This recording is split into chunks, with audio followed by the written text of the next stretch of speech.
혹시 이런 경험 있으신가요? 기도는 하는데 하나님의 응답이 들리지 않는 경험. 간절히 부르짖는데 하늘이 막힌 것 같은 느낌. 하나님, 제 기도를 들으시나요? 라고 묻고 싶었던 순간. 만약 지금 이런 고민을 하고 계신다면 이 영상은 바로 당신을 위한 영상입니다. 오늘 우리는 함께 나눌 주제는 기도 중에 하나님의 음성을 듣는 방법입니다. 이것은 모든 그리스도인의 가장 큰 갈망 중 하나입니다. 하나님과 대화하고 싶고, 하나님의 음성을 듣고 싶고, 하나님의 뜻을 알고 싶은 것. 하지만 많은 분들이 이렇게 말합니다. 저는 하나님의 음성을 들어본 적이 없어요. 어떻게 해야 하나님의 음성을 들을 수 있나요? 제가 듣는 것이 정말 하나님의 음성인지 어떻게 알 수 있나요? 이 모든 질문에 대한 답을 오늘 함께 찾아가겠습니다. 이 영상이 당신에게 필요하다고 느껴지신다면 지금 좋아요 버튼을 눌러주세요. 구독 버튼을 누르시고 알림 설정까지 해주시면 하나님과의 깊은 교제를 위한 말씀이 매일 전해집니다. 댓글에 주님, 제게 말씀해 주세요 라고 남겨주세요. 여러분의 기도 제목도 함께 적어주시면 이 공간에서 함께 기도하겠습니다. 하나님의 음성을 듣는 것은 빠른 기술이 아니라 깊은 관계이기 때문입니다. 천천히 마음을 열고 함께 걸어가겠습니다. 어쩌면 이 영상을 보는 동안 하나님께서 당신에게 직접 말씀하실 수도 있습니다. 준비되셨나요? 그럼 시작하겠습니다. 먼저 이것부터 분명히 하고 싶습니다. 하나님은 말씀하시는 분입니다. 하나님은 침묵하시는 분이 아닙니다. 하나님은 당신과 대화하기를 원하십니다. 문제는 하나님이 말씀하지 않으시는 것이 아니라 우리가 듣지 못하는 것입니다. 생각해 보세요. 라디오는 항상 전파를 송출합니다. 하지만 라디오를 켜지 않으면 들을 수 없습니다. 주파수를 맞추지 않으면 잡음만 들립니다. 볼륨을 올리지 않으면 소리가 작아서 못 듣습니다. 하나님의 음성도 마찬가지입니다. 하나님은 항상 말씀하고 계십니다. 하지만 우리가 듣는 법을 배워야 합니다. 우리가 주파수를 맞춰야 합니다. 우리가 마음의 귀를 열어야 합니다. 오늘 우리는 그 방법을 배울 것입니다. 단계별로, 구체적으로, 실제적으로 배울 것입니다. 이 영상이 끝날 때쯤에는 당신도 하나님의 음성을 들을 수 있을 것입니다. 일부. 왜 우리는 하나님의 음성을 듣지 못하는가? 많은 사람들이 하나님의 음성을 듣지 못하는 이유가 있습니다. 하나님이 말씀하지 않으셔서가 아닙니다. 우리가 듣지 못하는 이유가 있습니다. 첫 번째 이유는 바쁨입니다. 우리는 너무 바쁘게 살고 있습니다. 여기 한 권사님의 이야기가 있습니다. 박선영 권사님의 이야기입니다. 선영 권사님은 세 아이의 엄마이자 직장인이었습니다. 아침 6시에 일어나 아이들 아침 준비를 하고 회사에 출근합니다. 저녁에는 아이들 학원 픽업, 저녁 준비, 숙제 검사, 밤 11시가 되어서야 겨우 자신의 시간을 가질 수 있었습니다.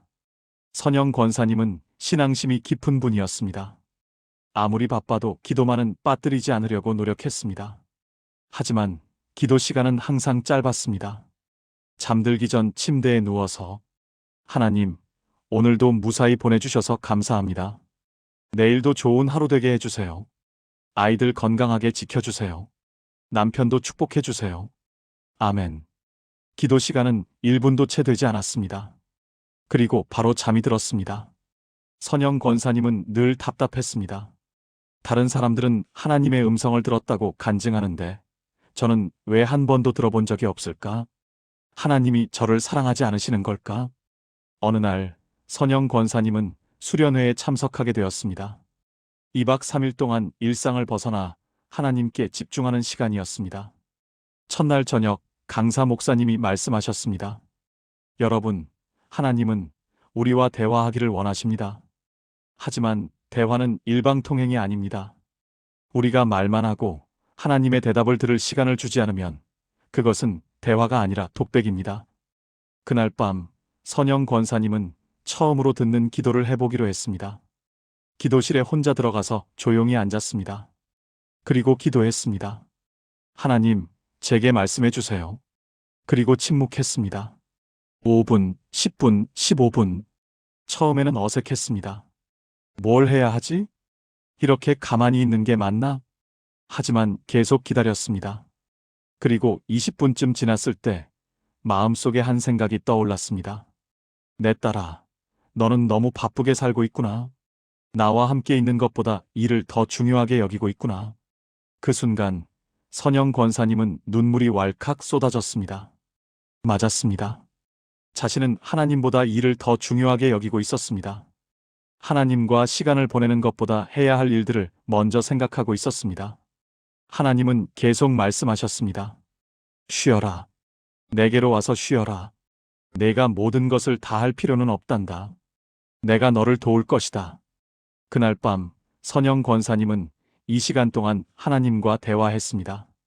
30년 신앙생활 중 가장 깊은 기도 시간이었습니다. 수련회에서 돌아온 후 선영 권사님은 삶의 우선순위를 바꾸었습니다. 새벽 30분 일찍 일어나 하나님과 시간을 보내기 시작했습니다. 처음에는 힘들었습니다. 하지만 계속하니 익숙해졌습니다. 그리고 놀라운 일이 일어났습니다. 하루가 더 여유로워진 것입니다.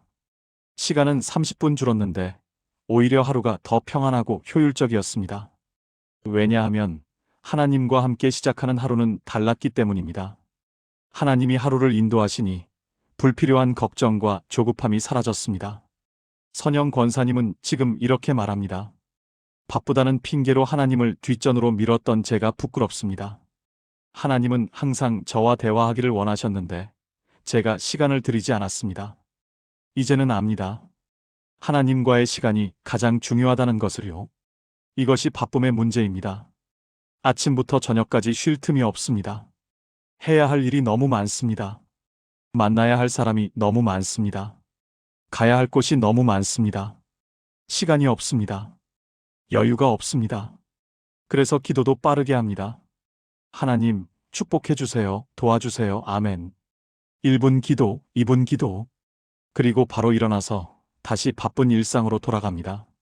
하나님께 말은 했지만 하나님의 대답을 들을 시간은 주지 않았습니다. 생각해 보세요. 만약 누군가가 당신에게 와서 이렇게 말한다면 어떻겠습니까? 저 좀 도와주세요. 이것 좀 해주세요. 저것 좀 해주세요. 그럼 이만. 그리고 바로 가버립니다. 당신이 뭐라고 대답할 기회도 주지 않습니다. 이상하지 않습니까? 하지만 우리가 하나님께 그렇게 하고 있습니다. 우리는 하나님께 요청만 하고 하나님의 응답은 듣지 않습니다. 기도는 일방통행이 아닙니다. 기도는 대화입니다. 대화는 말하기와 듣기로 이루어집니다. 우리가 말만 하고 듣지 않으면 그것은 대화가 아닙니다. 그것은 독백입니다. 하나님은 독백을 원하지 않으십니다. 하나님은 대화를 원하십니다. 그래서 우리는 시간을 내야 합니다. 바쁜 일정 속에서도 하나님과의 시간을 우선순위에 두어야 합니다. 예수님을 보세요. 예수님은 바쁘셨습니다. 가는 곳마다 사람들이 몰려왔습니다. 병자들이 고침받기를 원했습니다. 귀신 들린 자들이 자유케 되기를 원했습니다. 제자들을 가르쳐야 했습니다. 하지만 예수님은 새벽에 일어나 한적한 곳으로 가셔서 기도하셨습니다. 마가복음 1장 35절입니다. 새벽 아직도 밝기 전에 예수께서 일어나 나가 한적한 곳으로 가사 거기서 기도하시더니 예수님은 바쁘셨지만 시간을 내셨습니다. 예수님은 해야 할 일이 많으셨지만 우선순위를 지키셨습니다.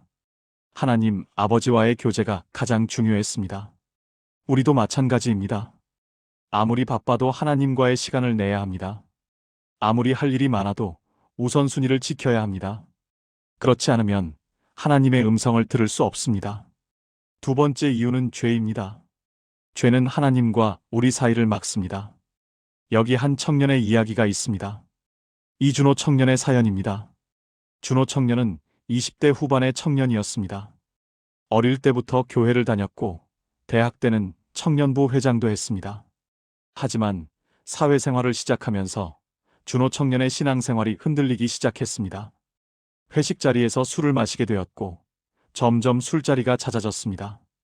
직장 동료들과 어울리면서 세상적인 대화에 익숙해졌습니다. 그러다 보니 교회 가는 것이 부담스러워졌습니다. 주일에 교회에 가면 찬양을 부르고 기도를 하지만 마음이 공허했습니다. 하나님이 멀게 느껴졌습니다. 기도를 해도 응답이 없는 것 같았습니다. 준호 청년은 고민했습니다. 왜 하나님이 제 기도를 듣지 않으실까? 제가 뭘 잘못했을까? 어느 날 준호 청년은 새벽 기도회에 나갔습니다. 목사님이 이사야 59장 2절 말씀을 전하셨습니다. 오직 너희 죄악이 너희와 너희 하나님 사이를 갈라놓았고 너희 죄가 그의 얼굴을 너희에게서 가리어서 듣지 않으시게 함이니라.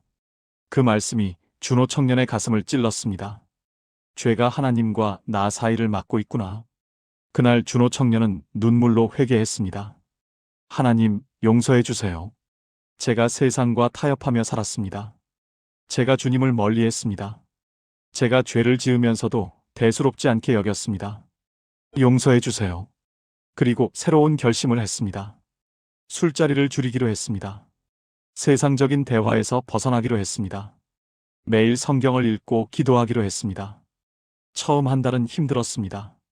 동료들이 이상하게 쳐다봤습니다. 왜 술을 안 마셔? 무슨 일 있어? 하지만 준호 청년은 포기하지 않았습니다. 그리고 2달째 되던 어느 날, 아침 묵상을 하는데 시편 32편 5절이 눈에 들어왔습니다. 내가 이르기를 내 허물을 여호와께 자복하리라 하고 주께 내 죄를 아뢰고 내 죄악을 숨기지 아니하였더니 곧 주께서 내 죄악을 사하셨나이다. 그 순간 준호 청년은 하나님의 음성을 들었습니다. 내 아들아, 너를 용서한다. 너의 모든 죄를 씻어준다. 이제 새롭게 시작하자. 준호 청년은 눈물을 흘렸습니다. 하나님이 자신을 용서하셨다는 확신이 들었습니다. 하나님이 다시 가까이 계신다는 것을 느꼈습니다. 그날부터 준호 청년의 기도가 달라졌습니다. 하나님의 음성이 들리기 시작했습니다. 성경을 읽을 때 말씀이 살아서 말을 걸었습니다. 기도할 때 마음에 평안이 임했습니다. 준호 청년은 지금 이렇게 말합니다. 죄가 얼마나 무서운지 깨달았습니다. 죄는 하나님과 나 사이에 벽을 쌓습니다. 회개하고 돌아서니 그 벽이 무너지고 하나님이 보였습니다. 이것이 죄의 문제입니다. 이사야 59장 2절은 말합니다. 오직 너희 죄악이 너희와 너희 하나님 사이를 갈라놓았고 너희 죄가 그의 얼굴을 너희에게서 가리어서 듣지 않으시게 함이니라. 죄가 하나님의 얼굴을 가립니다. 죄가 하나님이 듣지 못하게 합니다. 정확히는 하나님이 듣지 않으시는 것이 아니라 우리가 듣지 못하는 것입니다. 죄는 우리의 영적 귀를 막습니다. 죄는 우리의 영적 눈을 가립니다. 죄는 우리와 하나님 사이에 벽을 쌓습니다. 그래서 죄를 회개하지 않으면 하나님의 음성을 들을 수 없습니다. 시편 66편 18절은 말합니다. 내가 내 마음의 죄악을 품으면 주께서 듣지 아니하시리라.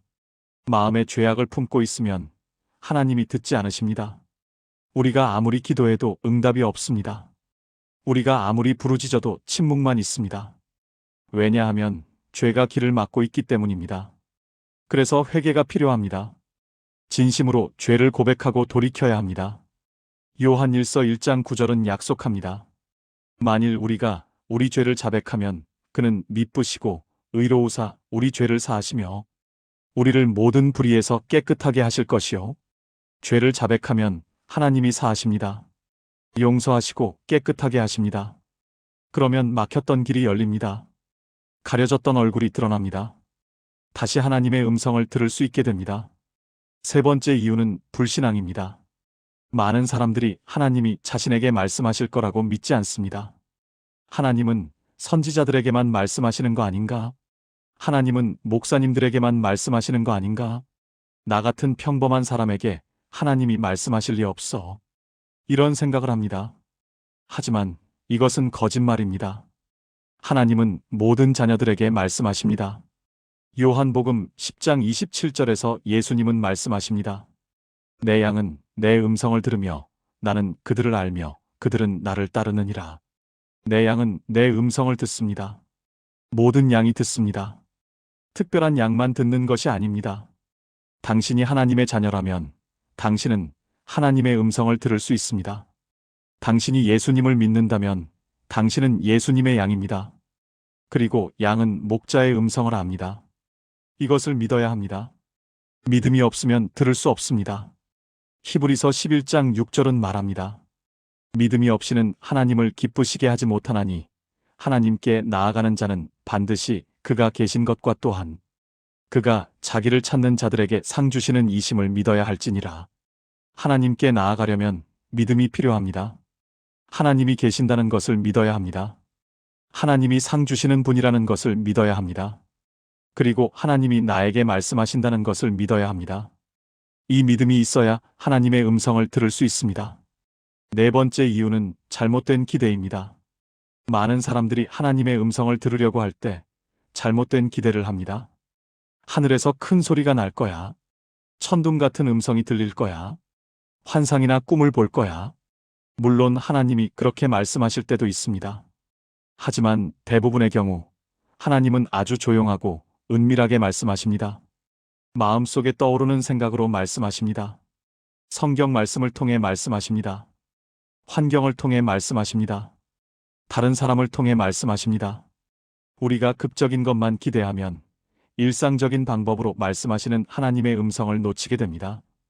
우리는 열린 마음으로 다양한 방법을 받아들여야 합니다. 하나님은 우리가 생각하는 것보다 훨씬 더 창의적인 분입니다. 하나님은 우리 각자에게 맞는 방법으로 말씀하십니다. 그러니 고정관념을 버려야 합니다. 이렇게만 들려야 해라는 생각을 내려놓아야 합니다. 하나님께 자유를 드려야 합니다. 하나님, 어떤 방법으로든 말씀해 주세요. 제가 듣겠습니다. 이런 자세가 필요합니다. 열왕기상 19장에 엘리야의 이야기가 나옵니다. 엘리야는 이세벨에게 쫓겨 도망쳐서 광야에 있었습니다. 그때 하나님이 엘리야에게 나타나셨습니다. 먼저 크고 강한 바람이 지나갔지만 하나님은 바람 가운데 계시지 않았습니다. 바람 후에 지진이 있었지만 하나님은 지진 가운데 계시지 않았습니다. 지진 후에 불이 있었지만 하나님은 불 가운데 계시지 않았습니다. 불 후에 세미한 소리가 있었는데 하나님은 그 세미한 소리 가운데 계셨습니다. 세미한 소리, 작은 음성, 속삭임. 이것이 하나님이 말씀하시는 방식입니다. 시편 46편 10절은 말합니다. 이르시기를 너희는 가만히 있어 내가 하나님 됨을 알지어다. 가만히 있으라. 비스틸. 멈추라. 고요하라. 이것이 하나님의 음성을 듣는 조건입니다. 2부. 하나님은 어떻게 말씀하시는가? 이제 하나님이 어떻게 말씀하시는지 구체적으로 살펴보겠습니다. 하나님은 다양한 방법으로 말씀하십니다. 첫 번째, 하나님은 성경을 통해 말씀하십니다. 이것이 가장 기본적이고 가장 중요한 방법입니다. 여기 한 자매님의 간증이 있습니다. 최은지 자매님의 이야기입니다. 은지 자매님은 30대 초반의 미혼 여성이었습니다. 주변 친구들은 하나씩 결혼을 하는데 자신만 혼자 남은 것 같아 외로웠습니다. 교회에서도 비슷한 또래는 다 결혼해서 가정부로 옮겨갔습니다. 은지 자매님은 점점 조급해졌습니다. 하나님, 저도 결혼하고 싶어요. 제 짝을 보내주세요. 매일 이렇게 기도했습니다. 그러던 어느 날 직장에서 한 남자를 만났습니다. 조건도 괜찮고 성격도 좋아 보였습니다. 은지 자매님은 이렇게 생각했습니다. 혹시 이 사람이 하나님이 보내주신 사람일까? 하지만 한 가지 문제가 있었습니다. 그 남자는 불신자였습니다. 은지 자매님은 고민했습니다. 괜찮겠지? 결혼하고 나서 전도하면 되잖아. 주변에 그렇게 해서 잘 사는 사람들도 많아. 은지 자매님은 그 남자와 만나기 시작했습니다. 하지만 마음 한편이 불편했습니다. 이게 맞는 걸까? 하나님이 기뻐하실까? 어느 날 아침 은지 자매님은 성경을 펼쳤습니다. 고린도후서 6장 14절이 눈에 들어왔습니다. 너희는 믿지 않는 자와 멍에를 함께 매지 말라. 의와 불법이 어찌 함께하며 빛과 어둠이 어찌 사귀며. 그 순간 은지 자매님은 가슴이 철렁했습니다. 하나님이 분명히 말씀하고 계셨습니다. 믿지 않는 자와 멍에를 함께 매지 말라. 결혼은 평생을 함께하는 멍에입니다. 하나님은 믿음이 다른 사람과 결혼하지 말라고 말씀하고 계셨습니다. 은지 자매님은 눈물을 흘렸습니다. 알고 있었습니다. 마음 한편에서 계속 불편했던 이유를 이제야 알았습니다. 성령님이 계속 경고하고 계셨던 것입니다. 은지 자매님은 그날 결심했습니다. 그 남자와의 관계를 정리하기로 했습니다. 쉽지 않았습니다. 외로움이 밀려왔습니다. 언제 또 이런 기회가 올까 하는 두려움도 있었습니다. 하지만 은지 자매님은 하나님의 말씀을 선택했습니다. 그리고 1년이 지났습니다. 교회에 새로 등록한 청년이 있었습니다. 그는 신실한 크리스천이었고 은지 자매님과 신앙적으로도 잘 맞았습니다. 두 사람은 자연스럽게 가까워졌고 1년 후 결혼했습니다. 은지 자매님은 지금 이렇게 말합니다. 만약 그때 하나님의 말씀을 듣지 않았다면 지금 얼마나 후회했을까요? 하나님은 성경을 통해 분명히 말씀하셨습니다. 제가 순종했더니 하나님이 더 좋은 것으로 채워주셨습니다. 이것이 성경을 통한 하나님의 음성입니다. 디모데후서 3장 16절은 말합니다. 모든 성경은 하나님의 감동으로 된 것으로 교훈과 책망과 바르게 함과 의로 교육하기에 유익하니. 성경은 하나님의 말씀입니다. 하나님이 직접 쓰신 편지입니다. 하나님이 우리에게 전하고 싶은 메시지입니다. 그래서 하나님의 음성을 듣고 싶다면 먼저 성경을 읽어야 합니다. 성경을 읽으면 하나님이 어떤 분인지 알게 됩니다. 하나님이 무엇을 원하시는지 알게 됩니다. 하나님이 어떻게 일하시는지 알게 됩니다. 그리고 성경을 읽다 보면 어떤 구절이 특별히 마음에 와닿을 때가 있습니다. 마치 그 구절이 나를 위해 쓰인 것처럼 느껴집니다. 그 구절이 내 상황에 딱 맞는 것 같습니다. 그때가 바로 하나님이 당신에게 말씀하시는 순간입니다. 예를 들어, 당신이 지금 힘든 상황에 있다고 합시다. 불안하고 두려워서 어떻게 해야 할지 모르겠습니다. 그런데 성경을 읽다가 이 구절을 만납니다. 너는 강하고 담대하라. 두려워하지 말며 놀라지 말라. 내가 어디로 가든지 내 하나님 여호와가 너와 함께 하느니라. 여호수아 1장 9절입니다. 이 구절을 읽는 순간 마음에 평안이 옵니다. 아, 하나님이 나와 함께 계시는구나. 내가 두려워할 필요가 없구나. 이것이 하나님이 성경을 통해 당신에게 말씀하시는 것입니다. 그래서 매일 성경을 읽어야 합니다. 규칙적으로, 꾸준히 기도하는 마음으로 읽어야 합니다. 성경을 읽기 전에 이렇게 기도하세요. 하나님, 오늘 이 말씀을 통해 제게 말씀해 주세요. 제가 들을 귀를 열어주세요. 그리고 읽으면서 마음에 와닿는 구절이 있으면 멈추고 묵상하세요. 하나님이 이 구절을 통해 나에게 무엇을 말씀하시려는 걸까? 이렇게 하면 성경 읽기가 단순한 지식 습득이 아니라 하나님과의 대화가 됩니다. 두 번째, 하나님은 기도 중에 마음에 떠오르는 생각으로 말씀하십니다.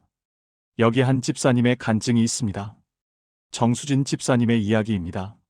수진 집사님은 어느 날 아침 기도를 하고 있었습니다.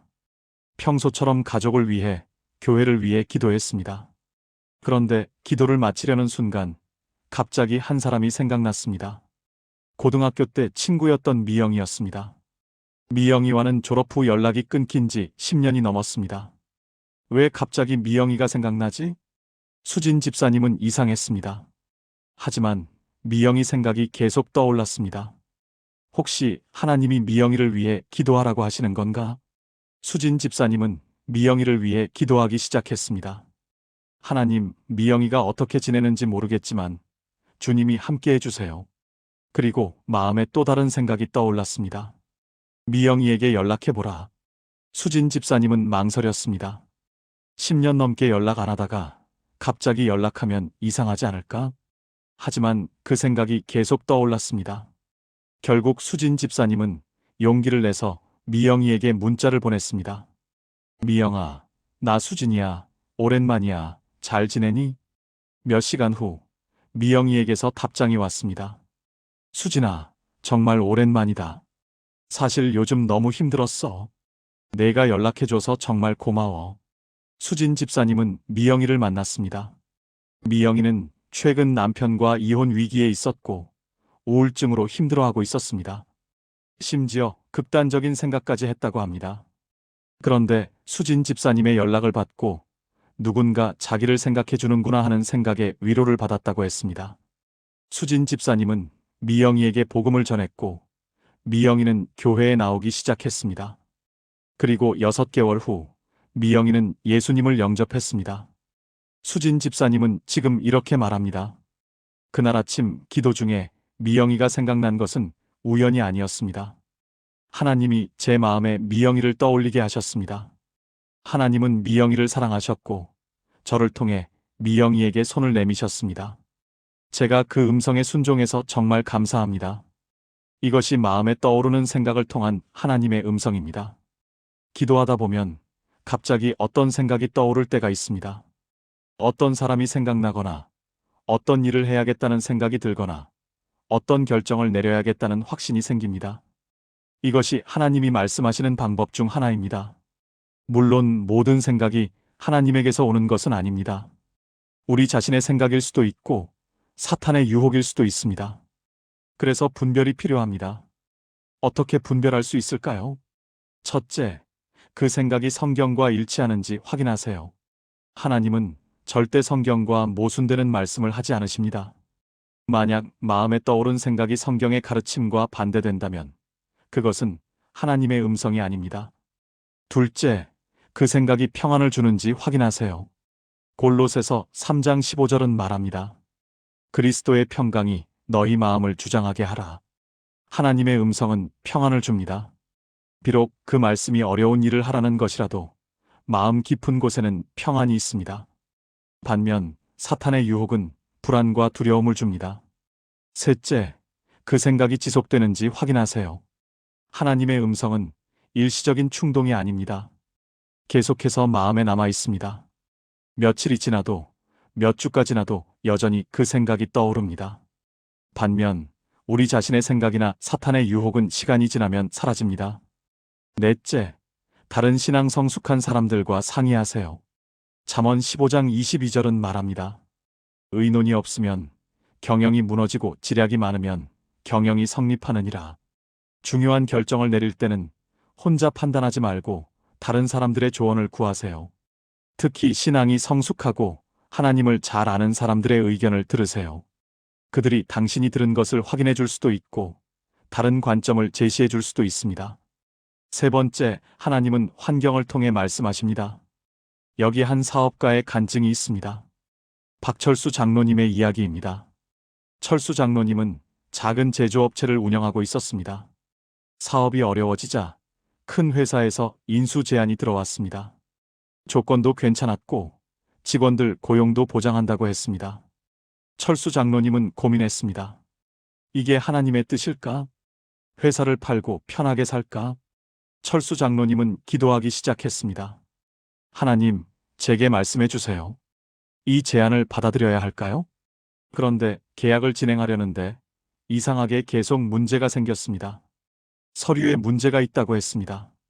다시 준비했는데 또 다른 문제가 생겼습니다.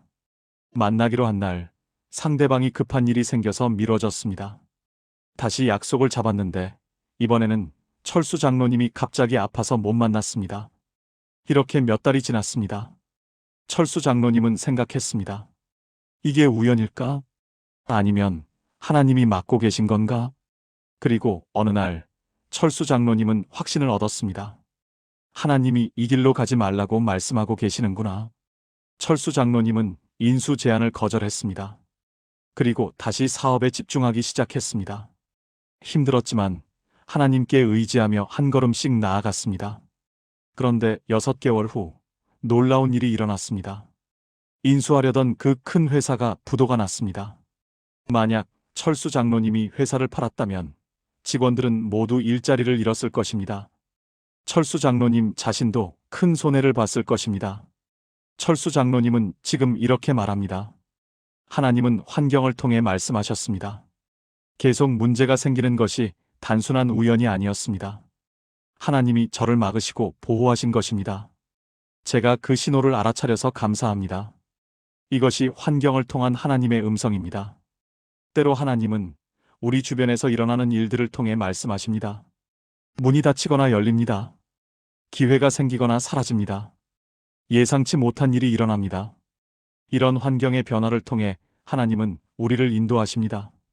예를 들어 당신이 어떤 일을 하려고 계획했는데 계속 장애물이 생깁니다. 한 번도 아니고 여러 번 막힙니다. 이것은 하나님이 그 길로 가지 말라고 말씀하시는 것일 수 있습니다. 반대로 당신이 생각지도 않았던 기회가 갑자기 생깁니다. 여러 가지가 신기하게 맞아떨어집니다. 이것은 하나님이 이 길로 가라고 말씀하시는 것일 수 있습니다. 하지만 조심해야 할 것이 있습니다. 환경만으로 판단하면 안 됩니다. 때로 하나님은 어려운 환경 속에서도 우리가 믿음으로 나아가기를 원하실 때가 있습니다. 홍해 앞에 선 이스라엘 백성을 생각해 보세요. 환경만 보면 완전히 막힌 길이었습니다. 앞에는 바다, 뒤에는 애굽 군대. 하지만 하나님은 그 불가능한 상황에서 길을 여셨습니다. 그래서 환경을 볼 때도 성경 말씀과 기도로 확인해야 합니다. 하나님, 이 환경이 주님의 뜻을 보여주는 것인가요? 아니면 제가 믿음으로 나아가야 하는 것인가요? 네 번째, 하나님은 다른 사람을 통해 말씀하십니다. 여기 한 목사님의 간증이 있습니다. 강민호 목사님의 이야기입니다. 민호 목사님은 10년째 작은 교회를 섬기고 있었습니다. 교회가 성장하지 않아 고민이 많았습니다.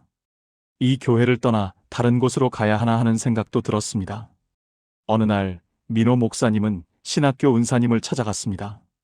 교수님, 저는 10년 동안 이 교회를 섬겼는데 아무 변화가 없습니다. 제가 능력이 없는 걸까요? 다른 교회로 옮겨야 할까요? 은사님은 조용히 민호 목사님을 바라보다가 말씀하셨습니다. 민호야, 하나님이 너를 그 교회에 보내신 이유가 뭔지 아느냐? 교회를 크게 만들라고 보내신 게 아니야. 그 교회 성도들을 사랑하라고 보내신 거야. 숫자가 중요한 게 아니라 한 영혼이 중요한 거야. 내가 섬기는 그 작은 교회 성도들을 하나님이 얼마나 사랑하시는지 아느냐? 그들이 바로 하나님이 너에게 맡기신 양떼야. 그 순간 민호 목사님은 눈물이 쏟아졌습니다. 자신은 교회 성장에만 집착하고 있었습니다. 숫자에만 연연하고 있었습니다. 정작 하나님이 자신에게 맡기신 양들을 제대로 사랑하지 못했습니다. 민호 목사님은 그날 하나님의 음성을 들었습니다. 은사님의 입을 통해 하나님이 말씀하신 것입니다. 내 양을 치라. 숫자를 세지 말고 내 양을 사랑하라. 민호 목사님은 교회로 돌아가 완전히 달라졌습니다. 더 이상 교회 성장에 집착하지 않았습니다. 대신 성도 한 사람 한 사람을 깊이 사랑하기 시작했습니다. 가정을 방문하고 함께 기도하고 그들의 아픔을 함께 나눴습니다. 그리고 3년 후 놀라운 일이 일어났습니다. 교회가 자연스럽게 성장하기 시작한 것입니다. 숫자를 추구하지 않았는데 숫자가 늘어났습니다. 사랑으로 섬겼더니 하나님이 성장을 허락하신 것입니다. 민호 목사님은 지금 이렇게 말합니다. 하나님은 은사님을 통해 저에게 말씀하셨습니다. 제가 그 음성을 듣지 못했다면 지금도 여전히 방황하고 있었을 것입니다. 이것이 다른 사람을 통한 하나님의 음성입니다. 때로 하나님은 목사님의 설교를 통해 말씀하십니다. 때로 하나님은 친구의 조언을 통해 말씀하십니다.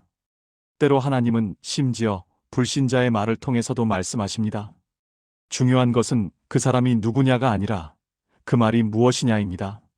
성경에 발람의 나귀 이야기가 있습니다. 하나님은 나귀를 통해서도 말씀하셨습니다. 하나님은 원하시면 어떤 것을 통해서도 말씀하실 수 있습니다. 그래서 우리는 항상 귀를 열어두어야 합니다. 혹시 하나님이 이 사람을 통해 나에게 말씀하시는 건 아닐까? 이런 자세로 들어야 합니다. 특히 여러 사람이 비슷한 말을 할 때 주목하세요. 한 사람이 아니라 두세 사람이 같은 내용을 말한다면 그것은 하나님의 음성일 가능성이 높습니다. 신명기 19장 15절은 말합니다. 두세 증인의 입으로 그 사건을 확정할 것이니라. 하나님도 중요한 일에는 두세 증인을 통해 확증하십니다. 다섯 번째, 하나님은 꿈과 환상을 통해 말씀하십니다. 욥기 33장 14절 15절은 말합니다. 하나님은 한두 번 말씀하셔도 사람이 듣지 못하느니라. 사람이 침상에서 잘 때에 또는 깊이 잠들 때에 꿈에서나 밤의 환상 중에서 하나님은 때로 꿈을 통해 말씀하십니다. 성경에 많은 예가 있습니다. 요셉은 꿈을 통해 미래를 보았습니다. 다니엘은 환상을 통해 하나님의 계시를 받았습니다. 마리아의 남편 요셉은 꿈에서 천사를 만났습니다. 오늘날도 하나님은 꿈과 환상을 통해 말씀하십니다. 특히 복음이 전해지지 않은 지역에서 많은 무슬림들이 꿈에서 예수님을 만나고 회심하고 있습니다. 하지만 모든 꿈이 하나님에게서 온 것은 아닙니다. 대부분의 꿈은 우리 잠재의식의 표현입니다. 그래서 분별이 필요합니다. 하나님에게서 온 꿈은 아주 생생하고 선명합니다. 일어나서도 오래 기억에 남습니다. 그리고 그 꿈이 성경과 일치하고 당신의 삶에 명확한 메시지를 줍니다. 만약 그런 꿈을 꾼다면 기록해두고 기도하세요. 하나님, 이 꿈이 주님에게서 온 것이라면 그 의미를 알려주세요. 여섯 번째, 하나님은 성령의 감동을 통해 말씀하십니다. 로마서 8장 14절은 말합니다. 무릇 하나님의 영으로 인도함을 받는 사람은 곧 하나님의 아들이라. 성령님이 우리를 인도하십니다. 때로 우리 마음속에 강한 확신을 주십니다. 때로 우리에게 경고하십니다. 때로 우리를 위로하고 격려하십니다. 이것은 설명하기 어렵지만 경험하면 압니다. 아, 이것이 성령의 음성이구나. 마음 깊은 곳에서 느껴지는 확신입니다. 이성으로 설명할 수 없지만 영으로 아는 알미입니다. 이런 경험을 하려면 성령과 친밀해야 합니다. 성령을 소멸하지 말아야 합니다. 성령을 근심하게 하지 말아야 합니다. 성령과 동행하는 삶을 살아야 합니다.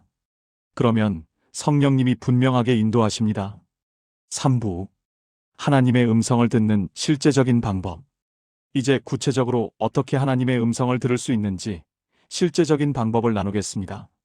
첫 번째, 고요한 시간을 가지세요. 앞에서 말했듯이 하나님은 세미한 음성으로 말씀하십니다. 그래서 고요함이 필요합니다. 매일 일정한 시간을 정해서 하나님과 단둘이 있는 시간을 가지세요.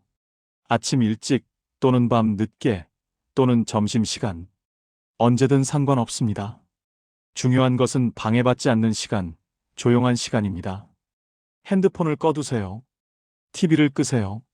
문을 닫으세요. 모든 방해 요소를 차단하세요. 그리고 하나님 앞에 조용히 앉으세요. 처음에는 어색할 수 있습니다. 이렇게 가만히 있는 게 맞나? 뭘 해야 하지? 이런 생각이 들 수 있습니다. 괜찮습니다. 천천히 익숙해지면 됩니다. 처음에는 5분부터 시작하세요. 익숙해지면 10분, 15분, 30분으로 늘려가세요. 이 시간은 낭비가 아닙니다. 이 시간은 하나님께 드리는 가장 귀한 시간입니다. 시편 27편 4절은 말합니다. 내가 여호와께 바란 한 가지 일, 그것을 구하리니 곧 내가 내 평생에 여호와의 집에 살면서 여호와의 아름다움을 바라보며 그의 성전에서 사모하는 그것이라. 하나님의 아름다움을 바라보는 것, 하나님을 사모하는 것, 이것이 우리가 고요한 시간에 하는 일입니다. 두 번째, 마음을 비우세요.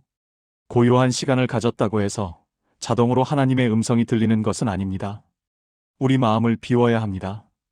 우리 마음 속에는 수많은 생각들이 있습니다. 걱정, 계획, 불안, 기대, 원망, 바람. 이런 것들이 우리 마음을 가득 채우고 있습니다. 이것들을 내려놓아야 합니다. 어떻게 내려놓을 수 있을까요? 기도로 내려놓으세요. 하나님, 제 걱정을 주님께 맡깁니다. 하나님, 제 계획을 주님께 내려놓습니다. 하나님, 제 모든 생각을 주님께 드립니다. 빌립보서 4장 6절 7절은 말합니다. 아무것도 염려하지 말고 다만 모든 일에 기도와 간구로 너희 구할 것을 감사함으로 하나님께 아뢰라. 그리하면 모든 지각에 뛰어난 하나님의 평강이 그리스도 예수 안에서 너희 마음과 생각을 지키시리라. 염려를 하나님께 아뢰면 하나님의 평강이 우리 마음을 지킵니다. 그러면 마음이 고요해집니다. 마음이 비워집니다. 그때 하나님의 음성을 들을 수 있습니다. 세 번째, 성경을 읽으세요. 고요한 시간에 가장 먼저 해야 할 일은 성경 읽기입니다. 왜냐하면 성경이 하나님의 음성을 듣는 가장 확실한 방법이기 때문입니다. 매일 일정한 분량을 정해서 읽으세요. 한 장이든 한 권이든 상관없습니다. 중요한 것은 꾸준히 읽는 것입니다. 그리고 읽을 때 이렇게 기도하세요. 하나님, 이 말씀을 통해 제게 말씀해 주세요. 그리고 천천히 묵상하며 읽으세요. 급하게 읽지 마세요. 분량을 채우는 것이 목적이 아닙니다. 하나님의 음성을 듣는 것이 목적입니다. 그래서 한 구절을 읽어도 그 구절을 깊이 묵상하는 것이 낫습니다. 이 구절이 내게 무슨 의미일까? 하나님이 이 말씀을 통해 나에게 무엇을 말씀하시려는 걸까? 이 말씀을 내 삶에 어떻게 적용할 수 있을까? 이런 질문을 하며 읽으세요. 그러면 성경이 단순한 글자가 아니라 살아있는 하나님의 음성이 됩니다. 히브리서 4장 12절은 말합니다. 하나님의 말씀은 살아있고 활력이 있어 좌우의 날선 어떤 검보다도 예리하여 혼과 영과 및 관절과 골수를 찔러 쪼개기까지 하며 또 마음의 생각과 뜻을 판단하나니 하나님의 말씀은 살아있습니다. 하나님의 말씀은 우리에게 말할 겁니다. 우리를 찌릅니다. 우리를 변화시킵니다. 이 경험을 하세요. 네 번째, 듣는 기도를 하세요. 대부분의 사람들은 말하는 기도만 합니다. 하나님, 이것 주세요. 저것 주세요. 이것 해주세요. 저것 해주세요. 끝없이 요청만 합니다. 하지만 기도는 대화입니다. 대화는 말하기와 듣기입니다. 우리가 말만 하고 듣지 않으면 그것은 대화가 아닙니다. 그래서 듣는 기도를 배워야 합니다. 어떻게 하나요? 간단합니다. 기도하고 나서 조용히 기다리세요. 하나님, 제게 말씀해 주세요.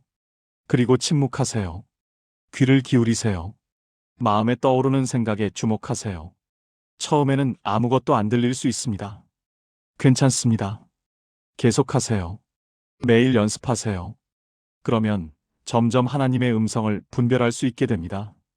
어떤 생각이 내 생각이고 어떤 생각이 하나님의 생각인지 알게 됩니다. 요한복음 10장 4절에서 예수님은 말씀하십니다. 양들이 그의 음성을 아는 고로 그를 따르되 양은 목자의 음성을 압니다. 어떻게 압니까? 자주 들어봤기 때문입니다. 익숙하기 때문입니다. 우리도 마찬가지입니다. 하나님의 음성을 자주 들으려고 노력하면 점점 익숙해집니다. 점점 분별할 수 있게 됩니다. 다섯 번째, 기록하세요. 하나님께서 말씀하신 것을 기록하세요. 노트를 하나 준비해서 기도 일기를 쓰세요. 날짜를 적고, 기도한 내용을 적고, 하나님께서 말씀하신 것을 적으세요. 성경 어느 구절이 마음에 와닿았는지 적으세요. 기도 중에 어떤 생각이 떠올랐는지 적으세요. 이렇게 기록하면 좋은 점이 많습니다. 첫째, 하나님께서 정말 말씀하셨다는 것을 확인할 수 있습니다. 나중에 그 말씀이 이루어지는 것을 보면, 아, 하나님이 정말 말씀하셨구나 라고 확신하게 됩니다. 둘째, 하나님이 어떻게 일하시는지 배울 수 있습니다. 기록을 다시 읽어보면 하나님의 패턴을 발견할 수 있습니다. 하나님이 주로 어떤 방법으로 말씀하시는지 알게 됩니다. 셋째, 힘들 때 위로를 받을 수 있습니다. 과거에 하나님이 주신 말씀을 다시 읽으면 힘이 됩니다. 그때도 하나님이 나와 함께 하셨지, 지금도 함께 하실 거야. 하박국 2장 2절은 말합니다. 여호와께서 내게 대답하여 이르시되 너는 이 묵시를 기록하여 판에 명백히 새기되 하나님은 묵시를 기록하라고 하셨습니다. 우리도 하나님께서 주신 말씀을 기록해야 합니다. 여섯 번째, 순종하세요. 하나님의 음성을 들었으면 순종해야 합니다. 듣기만 하고 순종하지 않으면 소용이 없습니다. 야고보서 1장 22절은 말합니다. 너희는 말씀을 행하는 자가 되고 듣기만 하여 자신을 속이는 자가 되지 말라. 말씀을 듣기만 하고 행하지 않으면 자신을 속이는 것입니다.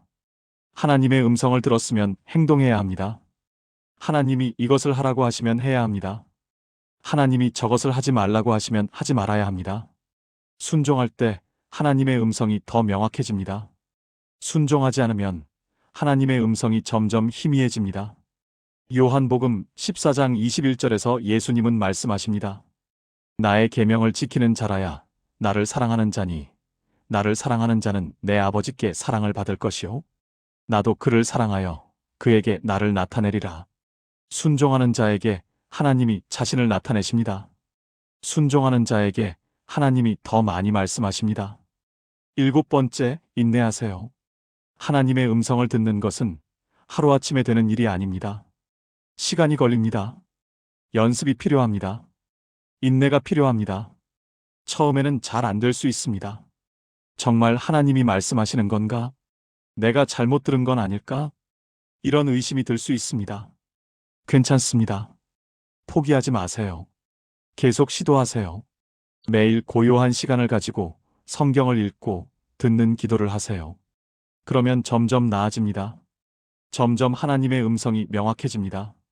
마치 라디오 주파수를 맞추는 것과 같습니다. 처음에는 잡음이 많습니다.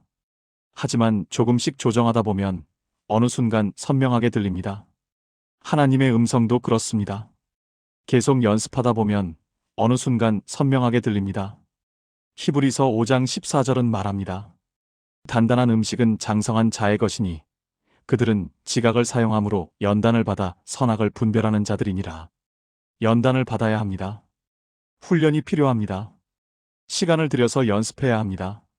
그러면 선악을 분별할 수 있게 됩니다. 하나님의 음성과 다른 음성을 구별할 수 있게 됩니다. 4부. 하나님의 음성과 다른 음성 구별하기. 우리가 듣는 음성에는 세 가지 종류가 있습니다. 하나님의 음성, 우리 자신의 음성, 사탄의 음성. 이 셋을 구별하는 것이 매우 중요합니다. 어떻게 구별할 수 있을까요? 먼저 하나님의 음성의 특징을 살펴보겠습니다. 첫째, 하나님의 음성은 성경과 일치합니다. 하나님은 절대 성경과 모순되는 말씀을 하지 않으십니다. 만약 마음에 떠오른 생각이 성경의 가르침과 반대된다면 그것은 하나님의 음성이 아닙니다. 예를 들어 저 사람을 미워해도 돼 이런 생각이 들었다면 이것은 하나님의 음성이 아닙니다. 왜냐하면 성경은 원수를 사랑하라고 가르치기 때문입니다. 이 일을 위해 거짓말을 해도 괜찮아 이런 생각도 하나님의 음성이 아닙니다. 왜냐하면 성경은 거짓말을 하지 말라고 가르치기 때문입니다. 그래서 성경을 잘 알아야 합니다. 성경을 많이 읽고 성경의 원리를 이해해야 합니다. 그래야 하나님의 음성을 분별할 수 있습니다. 둘째, 하나님의 음성은 평안을 줍니다. 골로새서 3장 15절은 말합니다. 그리스도의 평강이 너희 마음을 주장하게 하라. 하나님의 음성은 평안을 줍니다. 비록 그 말씀이 어려운 일을 하라는 것이라도 마음 깊은 곳에는 평안이 있습니다. 이것이 옳다는 확신이 있습니다. 하나님이 함께 하실 것이다라는 믿음이 있습니다. 물론 처음에는 두려울 수 있습니다. 내가 이걸 할 수 있을까? 하지만 그 두려움 너머에 평안이 있습니다. 하나님이 책임지실 것이라는 평안이 있습니다. 셋째, 하나님의 음성은 사랑을 나타냅니다. 하나님은 사랑이십니다.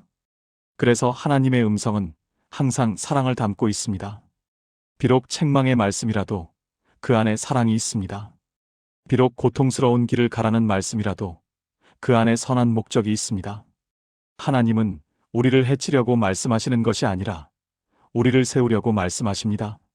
예레미야 29장 11절은 말합니다. 여호와의 말씀이니라 너희를 향한 나의 생각을 내가 아나니 평안이요 재앙이 아니니라 너희에게 미래와 희망을 주는 것이니라. 하나님의 계획은 평안입니다. 하나님의 목적은 희망입니다. 그래서 하나님의 음성은 결국 우리에게 유익합니다. 넷째, 하나님의 음성은 겸손하게 만듭니다.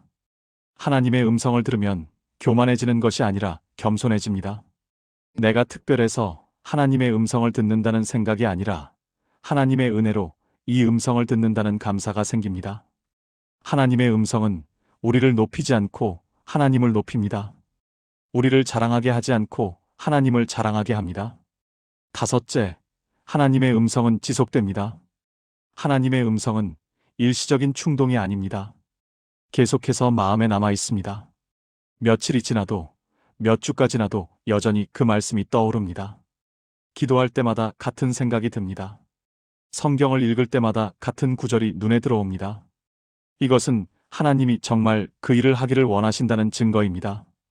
이제 우리 자신의 음성의 특징을 살펴보겠습니다. 첫째, 우리 자신의 음성은 우리의 욕망을 반영합니다. 우리가 원하는 것, 우리가 하고 싶은 것을 정당화합니다. 이것은 내게 유익할 거야. 이것은 내가 받을 자격이 있어. 이것은 내가 마땅히 누려야 할 것이야. 이런 생각들은 대부분 우리 자신의 음성입니다. 하나님의 음성은 우리의 유익만 생각하지 않습니다. 하나님의 음성은 다른 사람의 유익도 생각합니다. 하나님의 나라와 의를 먼저 구합니다. 둘째, 우리 자신의 음성은 쉬운 길을 택합니다. 우리는 본능적으로 편한 것, 쉬운 것을 좋아합니다. 그래서 우리 자신의 음성은 항상 쉬운 길을 제시합니다. 이렇게 하면 편해. 저렇게 하면 수월해. 하지만 하나님의 음성은 때로 어려운 길을 가라고 하십니다. 좁은 문으로 들어가라고 하십니다. 십자가를 지라고 하십니다. 물론 하나님이 항상 어려운 길만 가라고 하시는 것은 아닙니다. 때로는 쉬운 길을 가라고도 하십니다. 하지만 중요한 것은 하나님의 음성은 우리의 편안함이 아니라 하나님의 뜻이 기준입니다. 셋째, 우리 자신의 음성은 변합니다. 오늘은 이것을 하고 싶다가 내일은 저것을 하고 싶어집니다. 감정에 따라 생각이 바뀝니다. 상황에 따라 의견이 달라집니다. 하지만 하나님의 음성은 일관됩니다. 하나님은 변하지 않으시기 때문입니다. 야고보서 1장 17절은 말합니다. 온갖 좋은 은사와 모든 온전한 선물이 다 위로부터 빛들의 아버지께로부터 내려오나니 그는 변함도 없으시고 회전하는 그림자도 없으시니라. 하나님은 변함이 없으십니다. 그래서 하나님의 음성도 일관됩니다. 이제 사탄의 음성의 특징을 살펴보겠습니다. 첫째, 사탄의 음성은 정죄합니다. 사탄은 고발자입니다. 사탄은 우리를 정죄하고 비난합니다. 너는 쓸모없어. 너는 실패자야. 하나님이 너를 용서할 리 없어. 너는 변할 수 없어. 이런 생각들은 사탄에게서 옵니다. 하나님의 음성은 정죄하지 않습니다. 로마서 8장 1절은 말합니다. 그러므로 이제 그리스도 예수 안에 있는 자에게는 결코 정죄함이 없나니 하나님은 우리를 정죄하지 않으십니다. 물론 하나님은 우리의 죄를 책망하십니다. 하지만 책망과 정죄는 다릅니다. 책망은 회복을 목적으로 합니다. 정죄는 파괴를 목적으로 합니다. 하나님은 우리를 책망하셔서 회개하게 하시고 용서하시고 회복시키십니다. 사탄은 우리를 정죄해서 절망하게 하고 포기하게 하고 무너뜨립니다. 둘째, 사탄의 음성은 두려움을 줍니다. 사탄은 우리에게 두려움을 심습니다. 이것을 하면 큰일 날 거야. 저것을 하면 실패할 거야. 너는 할 수 없어. 너는 부족해. 이런 생각들은 사탄에게서 옵니다. 디모데후서 1장 7절은 말합니다. 하나님이 우리에게 주신 것은 두려워하는 마음이 아니요 오직 능력과 사랑과 절제하는 마음이니 하나님은 두려움을 주지 않으십니다. 하나님은 능력과 사랑과 절제하는 마음을 주십니다. 만약 어떤 생각이 당신에게 두려움과 불안만 준다면 그것은 사탄의 음성일 가능성이 높습니다. 셋째, 사탄의 음성은 거짓말을 합니다. 요한복음 8장 44절에서 예수님은 사탄에 대해 말씀하십니다. 그는 처음부터 살인한 자요 진리가 그 속에 없으므로 진리에 서지 못하고 거짓을 말할 때마다 자기로부터 말하나니 이는 그가 거짓말쟁이요 거짓의 아비가 되었음이라. 사탄은 거짓말쟁이입니다. 사탄은 진실을 왜곡합니다. 하나님은 너를 사랑하지 않아. 하나님은 너의 기도를 듣지 않으셔. 너는 구원받을 수 없어. 이런 거짓말을 합니다. 하지만 이것들은 모두 거짓입니다. 성경은 하나님이 우리를 사랑하신다고 말합니다. 성경은 하나님이 우리의 기도를 들으신다고 말합니다. 성경은 누구든지 예수님을 믿으면 구원받는다고 말합니다. 그래서 성경을 알아야 합니다. 성경을 알아야 사탄의 거짓말을 분별할 수 있습니다. 넷째, 사탄의 음성은 급하게 만듭니다. 사탄은 우리가 생각할 시간을 주지 않으려고 합니다. 지금 당장 결정해야 해. 지금이 아니면 기회를 놓칠 거야. 빨리 해, 빨리. 이렇게 재촉합니다. 하지만 하나님은 급하지 않으십니다. 하나님은 우리에게 생각할 시간을 주십니다. 하나님은 우리가 기도하고 묵상하고 분별할 시간을 주십니다. 이사야 28장 16절은 말합니다. 믿는 자는 급하지 아니하리로다. 믿음이 있으면 급하지 않습니다. 하나님을 신뢰하면 여유가 있습니다. 5부. 하나님의 음성을 듣는 삶의 열매. 하나님의 음성을 듣는 삶을 살면 어떤 일이 일어날까요? 어떤 변화가 생길까요? 어떤 열매를 맺게 될까요? 첫째, 하나님과 친밀해집니다. 하나님의 음성을 듣는다는 것은 하나님과 대화한다는 것입니다. 대화를 많이 하면 친해집니다. 서로를 더 잘 알게 됩니다. 신뢰가 생깁니다. 사랑이 깊어집니다. 하나님도 마찬가지입니다. 하나님과 대화를 많이 하면 하나님과 친밀해집니다. 하나님이 어떤 분인지 더 잘 알게 됩니다. 하나님을 더 신뢰하게 됩니다. 하나님을 더 사랑하게 됩니다. 이것이 가장 큰 축복입니다.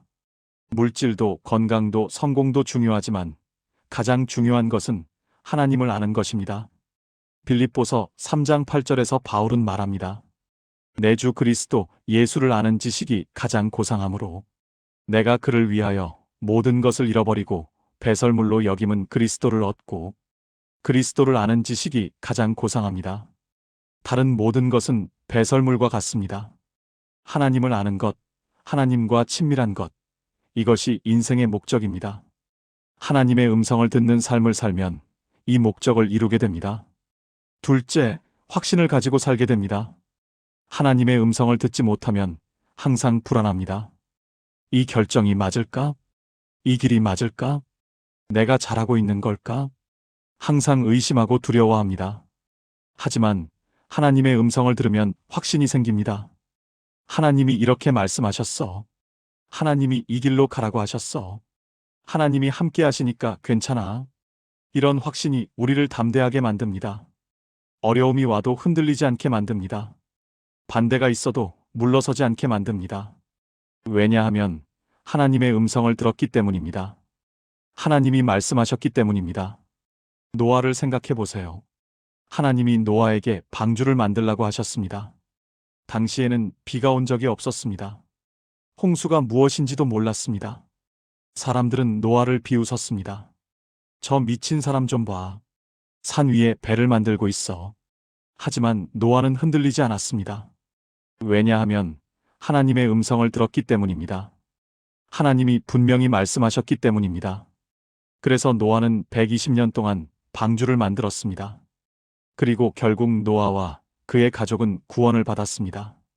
하나님의 음성을 듣고 순종하면 이런 확신을 가질 수 있습니다. 셋째, 올바른 결정을 내리게 됩니다. 인생은 선택의 연속입니다.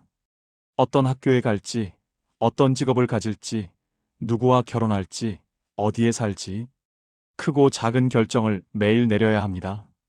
하나님의 음성을 듣지 못하면 자기 생각대로 결정합니다. 또는 다른 사람의 조언을 따릅니다. 하지만 그것이 항상 최선은 아닙니다. 하나님의 음성을 들으면 하나님의 뜻대로 결정할 수 있습니다. 하나님의 뜻이 가장 좋은 것입니다. 로마서 12장 2절은 말합니다. 너희는 이 세대를 본받지 말고 오직 마음을 새롭게 함으로 변화를 받아 하나님의 선하시고 기뻐하시고 온전하신 뜻이 무엇인지 분별하도록 하라. 하나님의 뜻은 선하고 기쁘고 온전합니다. 하나님의 뜻을 따르면 후회하지 않습니다. 하나님의 뜻을 따르면 최선의 결과를 얻습니다. 하나님의 음성을 듣는 사람은 이 축복을 누립니다. 넷째, 시험을 이기게 됩니다. 사탄은 우리를 넘어뜨리려고 시험합니다. 유혹합니다. 속입니다. 하나님의 음성을 듣지 못하면 사탄의 유혹에 넘어가기 쉽습니다. 하지만 하나님의 음성을 들으면 사탄의 거짓말을 분별할 수 있습니다. 사탄의 유혹을 물리칠 수 있습니다. 예수님을 보세요. 예수님이 광야에서 40일 금식하신 후 사탄이 시험했습니다. 돌들을 명하여 떡이 되게 하라. 여기서 뛰어내려라. 내게 절하면 이 모든 것을 주겠다. 예수님은 어떻게 대응하셨습니까? 하나님의 말씀으로 대응하셨습니다. 기록되었으되, 또 기록되었으되, 또 기록되었으되. 예수님은 하나님의 말씀을 알고 계셨습니다. 그래서 사탄의 유혹을 이기셨습니다. 우리도 마찬가지입니다. 하나님의 말씀을 알고 하나님의 음성을 들으면 사탄을 이길 수 있습니다. 다섯째, 다른 사람을 도울 수 있게 됩니다. 하나님의 음성을 듣는 사람은 자기만 축복받는 것이 아닙니다. 다른 사람도 축복하게 됩니다. 하나님이 저 사람을 도와주라 하시면 도와줍니다.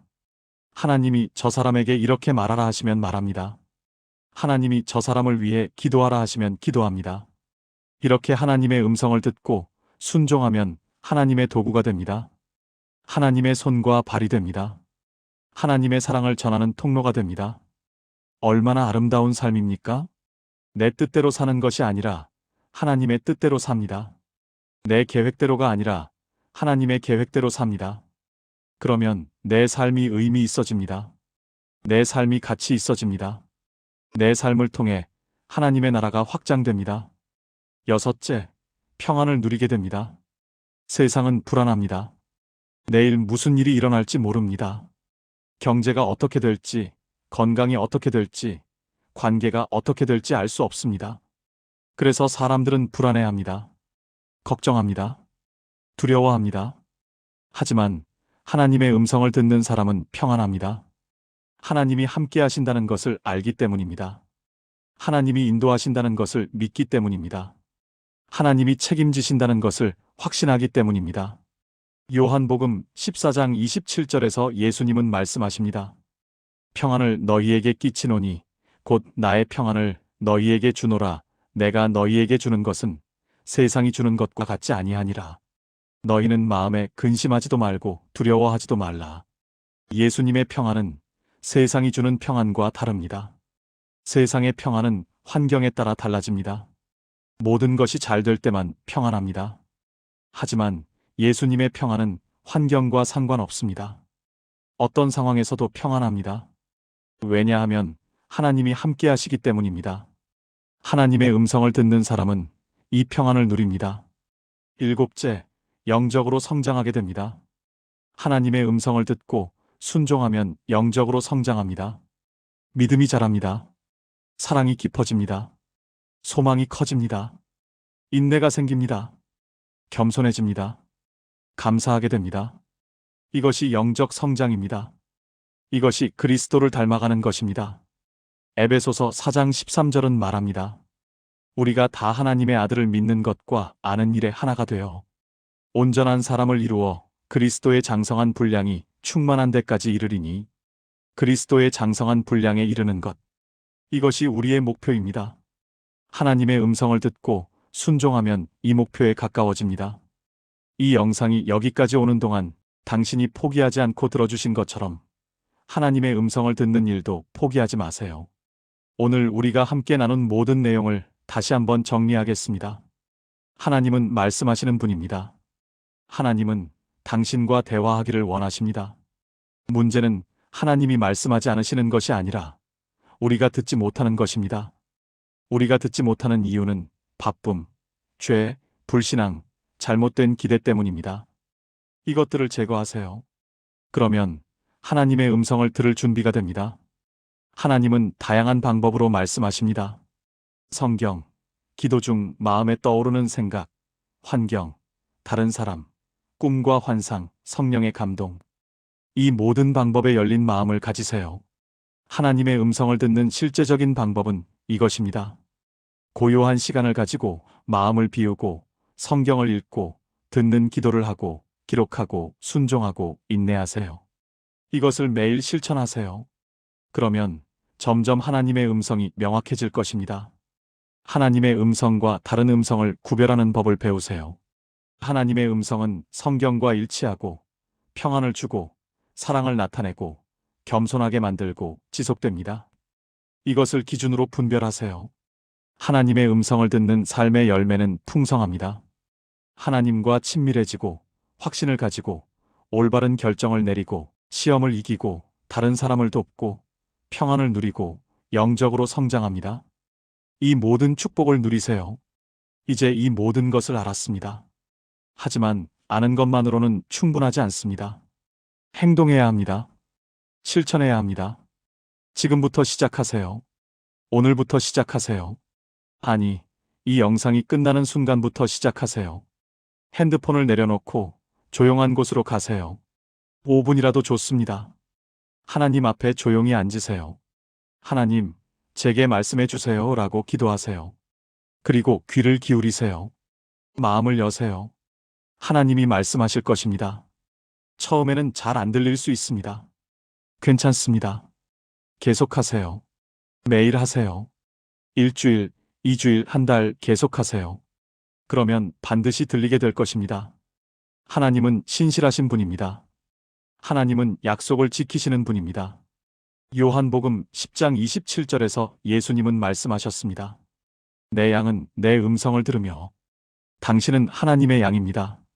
그러므로 당신은 하나님의 음성을 들을 수 있습니다. 이것을 믿으세요. 의심하지 마세요. 하나님이 당신에게 말씀하실 것을 기대하세요. 그리고 들으세요.